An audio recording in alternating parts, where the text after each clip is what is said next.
itu apa? Kita bayar fidyah kepada mamanya 30 hari 30 orang, Pak ya. Iya. Boleh enggak 30 hari itu satu orang saja?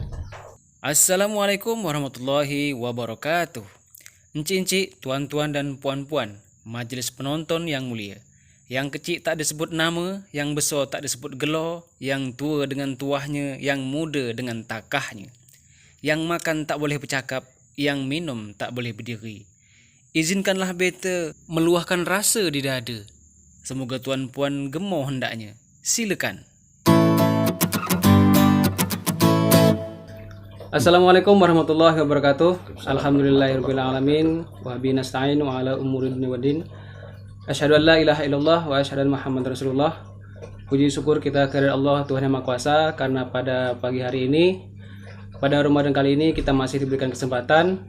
Insyaallah puasa kita diterima oleh Allah Subhanahu wa taala.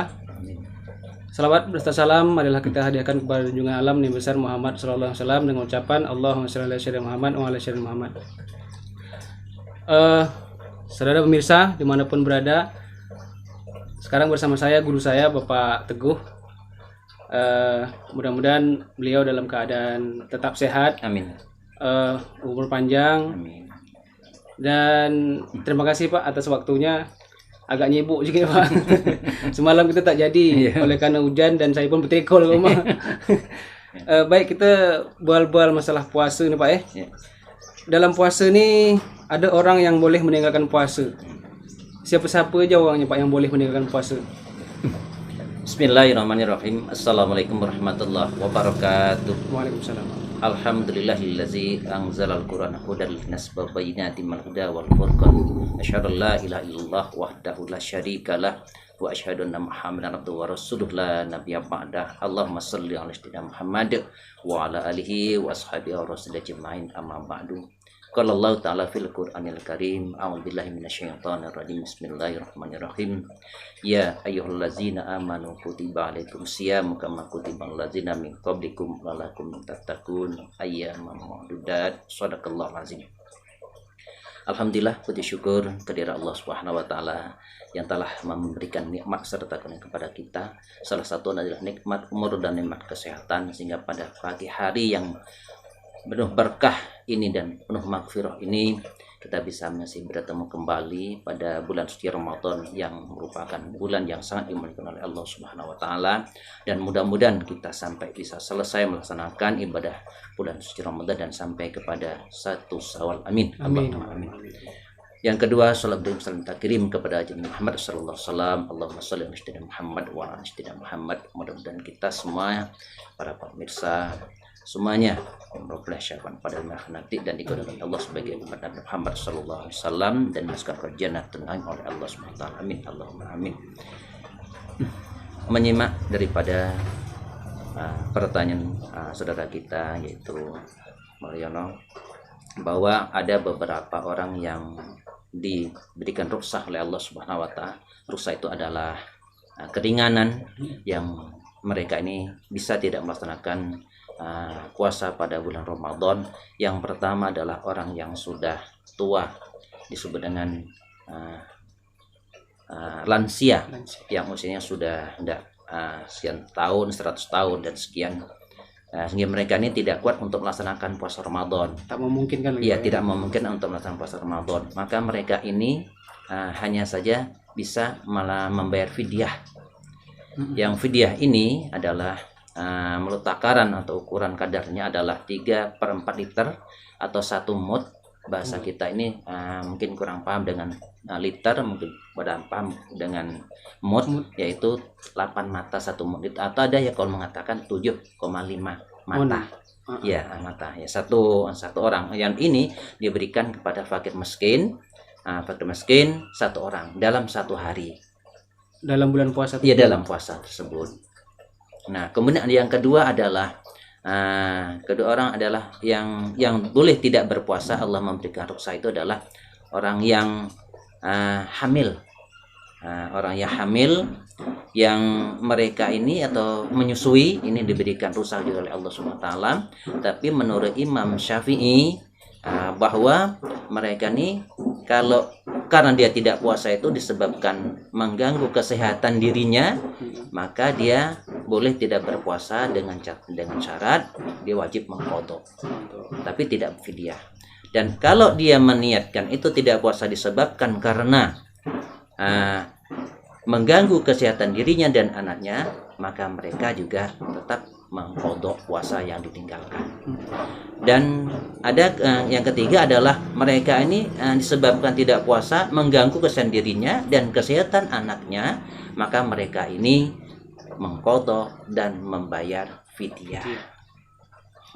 Nah, jadi itulah salah satu daripada orang yang diberikan rukhsah oleh Allah yang tidak bisa puasa, tapi mereka membayar fidyah atau qadha. Terus ini Pak, bagaimana orang yang pekerjaannya buruh, kesehariannya ngangkut batu lah, pasir apa segala macamnya, kemudian dia tidak bisa berpuasa, tapi setelah dia lewat pada bulan puasa, kegiatan itu diulang-ulangi lagi, apakah dia harus membayar fidyah atau memang diqadha puasanya? Iya, terima kasih. Itu salah satu kategori orang yang diberikan rukhsah oleh Allah. Pekerjaan mereka itu mencari nafkah untuk dirinya, untuk anak dan istrinya. Dan apabila mereka ini untuk bekerja dan tidak mungkin untuk kuat bermelaksanakan puasa, dan untuk mengqadha pun tidak bisa. Nah itu, mengqadha tidak bisa, puasa apalagi puasa juga tidak bisa. Nah ini diberikan suatu rukhsah juga dari Allah, adalah mereka ini adalah orang yang bisa membayar fidyah. Jadi pekerja dia memang tidak bisa untuk melaksanakan puasa pada bulan Ramadan, mengqadha di luar Ramadan juga tidak bisa, maka diberikan rukhsah oleh Allah seperti ini. Mereka berhak untuk wajib membayar fidyah yang kadarnya tadi sama, yaitu 1 mud ataupun 7,5 on atau 3/4 liter. Ya. Terus dalam membayar fidyah kan dianjurkan atau diwajibkan di bulan puasa itu sendiri Pak ya? Bisa di luar bulan puasa atau Syawal Pak? Memang kalau bisa sebelum sholat Id. Ya, jadi karena kita itu adalah puasa itu kan pada bulan Ramadan. Dan fidyah itu udah pengganti daripada fidyah itu udah pengganti puasa Ramadan. Jadi hendaknya diberikan jangan sesudah Ramadan. Hendaknya sebelum sholat Id. Maksudnya bisa kita berikan per hari, 8 mata itu langsung bisa. Atau memudahkan kita begini, Pak mau lihat? Kalikan saja kata 8 mata ya, 8 mata kali 30 kan 24 ya. Yang supaya kita lebih, biar 25 satu kali 25 kilo kan ya, biar lebih daripada kita kurang. Nah, jadi itu langsung pas Syawal, malam Idul Adha Fitri itu bisa diberikan, atau dengan cara langsung kita berikan kepada fakir miskin. Ya. Fidyah ini boleh dibayarkan yang matang Pak, yang masak, mamanya nasi bungkus gitu. Satu hari dia tak puasa satu kali dia ngasih pada orang miskin gitu Pak. Oh, itu ketentuannya memang kalau itu tadi kalau menurut Imam Syafi'i ya itu memang merupakan mantah. Merupakan beras 3/4 liter tadi. Tapi di situ tidak matang, nanti tidak ada dijelaskan. Cuma dia merupakan 3/4 liter beras. Nah gitu ya. Jadi membayarnya wajib dianjurkan pada bulan puasa juga. Puasa ini ya. Kalau memang mereka tak sanggup membayar itu, mungkin tak kekurangan rezeki atau apa, boleh Pak di luar Ramadan atau Syawal lah paling tidak. Iya, amin. Kalau ketentuan yang umpamanya mereka itu tidak mampu karena kebutuhan hari raya kan, untuk kebutuhan puasa dan sebagainya, sebetulnya puasa itu harus tidak bisa. Maka orang yang tidak mampu untuk memberikan, dia berhak untuk menerima zakat kan. Orang yang fakir atau miskin itu kalau dia tidak mampu untuk berzakat kan, dia wajib atau berhak menerima zakat kan. Ada 8 kata golongan atau 8 asnaf tersebut. Nah itu kan fakir, miskin. Nah itu kan yang berhak. Kalau mereka memang tak mampu, apalagi kita mau zakat sedangkan kita mau memakan zakat, apalagi zakat sedangkan makan pun tidak bisa. Tidak bisa. Jadi itulah dia berhak menerima sebetulnya itu. Satu lagi Pak. Tadi kan bayar fidyah kepada satu orang. Atau boleh nggak kita bayar itu apa? Kita bayar fidyah kepada mamanya 30 hari 30 orang Pak ya? Iya. Boleh nggak 30 hari itu satu orang saja? Ya bisa. Bisa Pak. Bisa umpamanya 1 hari 1 orang, kuncinya 1 hari satu orang. Nah, beratnya adalah 8 on tadi. 8 on tadi. Jadi 30 hari itu orang itu saja bisa, Pak? Bisa. Bisa ya, Pak? Bisa. Berarti bisa 30 orang sekaligus, bisa iya. juga satu orang 30 kali kasih Iya, gitu, Pak ya? benar. Oh, berarti tak ada. Jadi kalau biasa ada juga yang melaksanakan seperti ini, langsung dia serahkan kepada amil. Kan di amil itu kan ada apa namanya kan daftar daripada fakir dan miskin, ya. Bisa juga serahkan langsung, yang menyerahkan itu fakir, yang menyerahkan adalah amil. Nah, yang menerima amil, yang menyerahkan juga amil, karena yang pada yang seperti itu. Jadi cara membayarnya itu, Pak, apakah ini fidyah saya atau dengan cara lain? Memang harus ada ijabnya, karena salah satu adalah ijab kabulnya. Nah, cara seperti ini umpamanya, Pak Mul, saya umpamanya kalau sudah tua renta yang tidak bisa apa-apa, kan biasa anaknya ya. Ya, ini Pak Mul, orang tua saya sudah usianya sekian tahun atau 90 tahun atau sakit. Iya, udah sakit ya, yang tidak bisa untuk melaksanakan puasa dan tidak melaksanakan qadha, maka saya bayar dengan fidyah. Jadi kebetulan bahwa Pak Mul itu adalah orang miskin, ini Pak, fidyah daripada orang tua saya selama 1 bulan penuh tidak bisa melaksanakan puasa Ramadan. Terima nih Pak, langsung salam. Inilah kok yang nama ijab dan kabulnya itu. Nah, insyaallah diterima oleh Allah Subhanahu wa taala. Nah, itu. Karena memberikan itu, kalau orang tua kan udah kerja pun tidak bisa ya, maka salah satunya kewajiban itu terbeban kepada si anak. Dan ini Pak, silakan, Pak. Ya. Jadi selain pada orang miskin, duafa, boleh nggak fidyah ini dibayarkan kepada anak yatim, Pak? Anak yatim digolongkan yang tidak bisa, tapi lihat kategori asnaf itu kan ada 8 ya. Anak yatim itu tidak berhak dalam asnaf. Kalau dia dikategorikan fakir atau miskin bisa. Boleh. Anda kan terkadang nih kesalah kaprah nih Pak Mul ya. Dia anak yatim tapi ada asnaf 8 itu diberikan. Ini tidak bisa. Ya, karena di dalam asnaf surat Taubah ayat 60 dijelaskan oleh Allah tersebut, di situ tidak dicantumkan anak yatim. Ya, fakir miskin. Jadi kalau anak yatim itu dikategorikan sebagai fakir atau miskin, baru dia ada hak situ. Kemudian dia punya ada kategori sendiri, Pak. Iya, iya. Untuk anak yatim pemberian itu. Iya. Dan dia tak masuk dalam 8 asnaf. Iya, tidak masuk dia. Jadi kalau dia memang miskin atau fakir, dia berhak. Masih. Jadi kita lihat kan kondisi ekonominya. Kadang-kadang ini Pak Mulia, kadang-kadang dia antara fakir dan miskin tuh disamakan, fakir miskin jadi satu. Enggak. Sebetulnya fakir itu sendiri, miskin itu sendiri. Kadang-kadang ada orang memberikan zakat itu, zakat fitrah loh ya. Kalau zakat mal, fakir mungkin disamakan, satu asna bukan. Itu udah saat Taubah ayat 60 itu udah jelas sekali. Fakir bahwa ini, ya fakir ini sendiri, miskin ini sendiri. Nah, kemudian tadi saya lupa yang yang berikan rukhsah oleh Allah, yang dia harus membayar fidyah dan kan dia tidak bisa melaksanakan puasa pada bulan suci Ramadan ini, dia sudah sakit yang bahasanya melantai. Bahasa kampung kita ini melantai. Tak mungkin untuk sembuh. Tidak mungkin untuk sembuh. Ya. Sampai sembuh pun tidak mungkin lah, maka itu berhak dia untuk membayar fidyah. Fidyah tak perlu puasa, Pak. Iya, tidak puasa. Itu ibadahnya diterima lah, Pak ya. Insyaallah. Soalnya tak sanggup, Pak ya. Iya, tak sanggup lagi. Karena sudah di situ kata Allah Subhanahu wa taala kan di dalam Al-Qur'an sudah ada. Ya, sudah dijelaskan oleh Allah Subhanahu wa taala, ya. Jadi kita mungkin melenceng daripada apa yang kita bicarakan ini, Pak, tentang anak yatim, Pak. Kan ada tuh orang yang beranggapan anak yatim ini kalau mamanya sudah ada yang mamanya ibunya menikah lagi, dia kan sudah punya bapak gitu. Atau dia kan orang senang, kenapa dibantu? Seperti itu bagaimana, Pak? Meskipun dia anak presiden, tetap dia kategori yatim.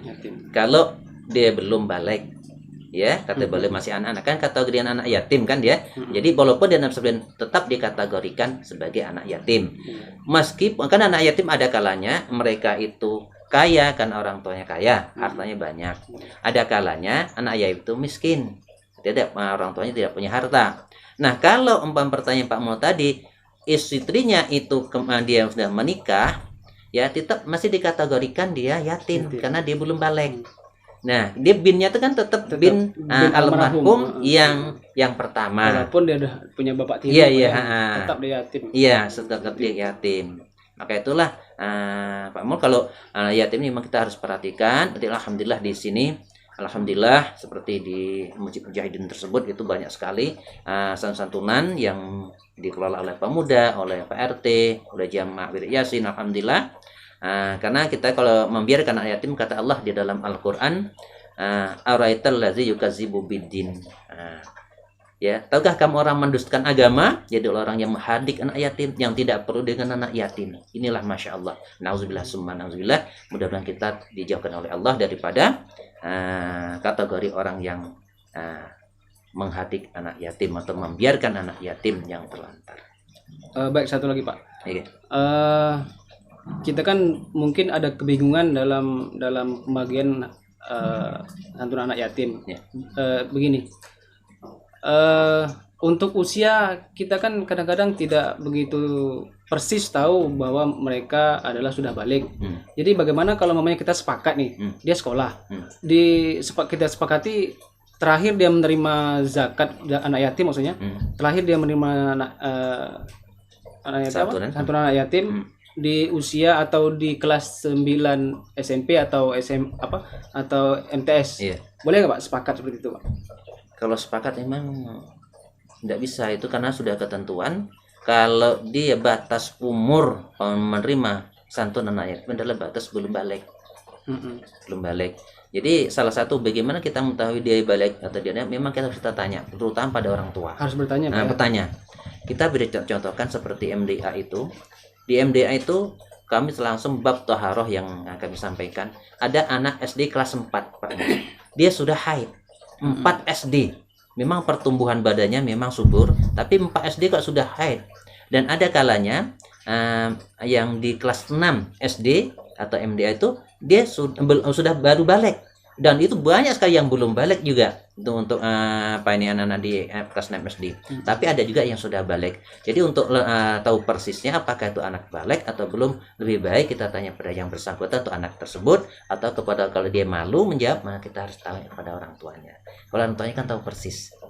Kalau anak lelaki kita harus tahu, harus langsung. Karena kalau anak lelaki biasanya itu kan mimpi basah ya, atau mimpi keluar mani ini. Kalau dia tidak kita latar langsung, dia pertama malu, mungkin tidak terbuka. Mungkin dia cerita sama orang tuanya juga atau mamanya juga, mungkin agak dia sungkan kan, gitu. Jadi lebih baik, karena ini pernah saya lakukan di di MDA itu gitu, seperti itu Pak Yomamul.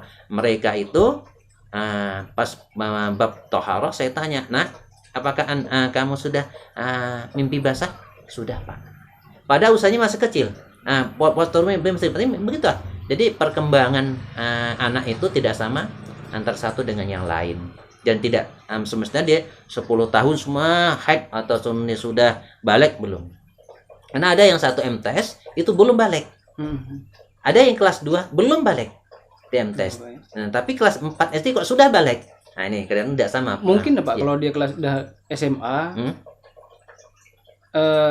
memungkinkah dia tutup atau balik atau belumnya itu? Kalau sudah SMA sudah, karena kalau rasanya sudah Pak, ya sudah. Itu kan kalau perempuan itu 7 tahun dalam fikihnya itu kan. Nah, tapi 15 tahun untuk laki-laki. Biasanya 15 tahun itu kalau laki sudah mengalami balik. Kalau perempuan memang pertumbuhan cepat kadang 9 tahun. Dan tidak sama itu kadang. Itu kadang SD itu taruh usia berapa ya? 10 tahun ya. Nah, itu kan sudah, tapi ada juga yang belum balik.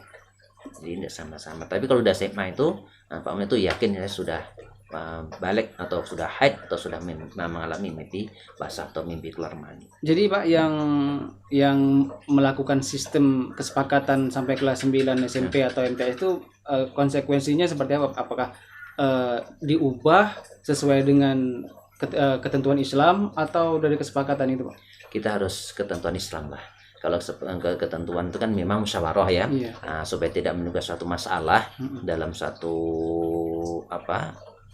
kesepakatan itu memang harus musyawarah kan, dan memang sepakat. Tapi kalau memang itu menjadi suatu kesepakatan, kuncinya tidak bertentangan dengan agama, ya silakan.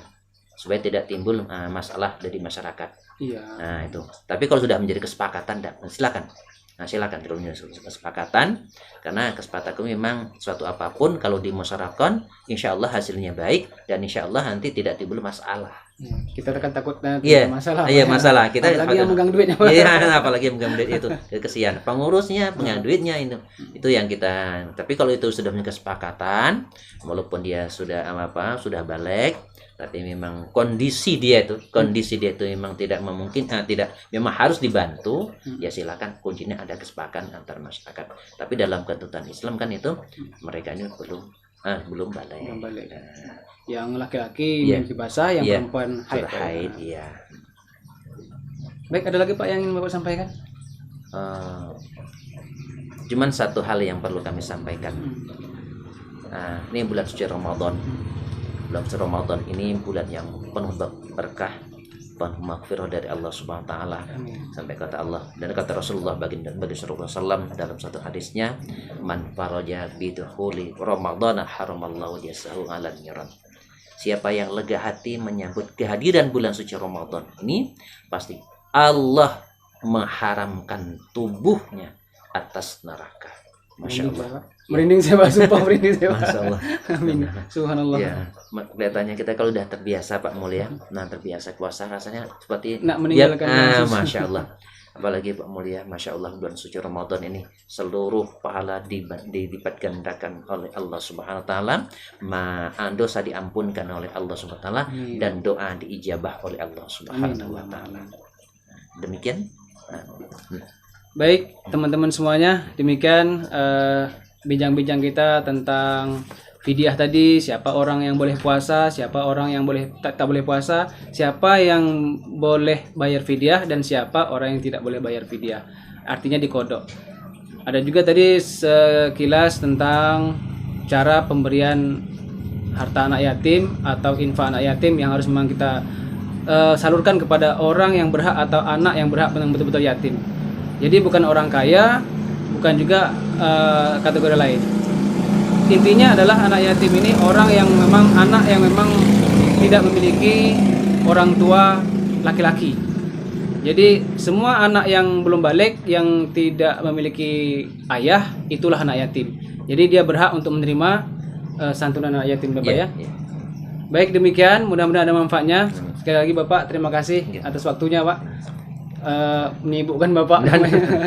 Mudah-mudahan langkah kaki kita dinilai oleh Allah SWT sebagai ibadah. Amin amin Allah. Amin Allahumma amin. Jadi demikian. Assalamualaikum warahmatullahi wabarakatuh. Waalaikumsalam warahmatullahi wabarakatuh. Suwun Pak ya. Iya, Pak.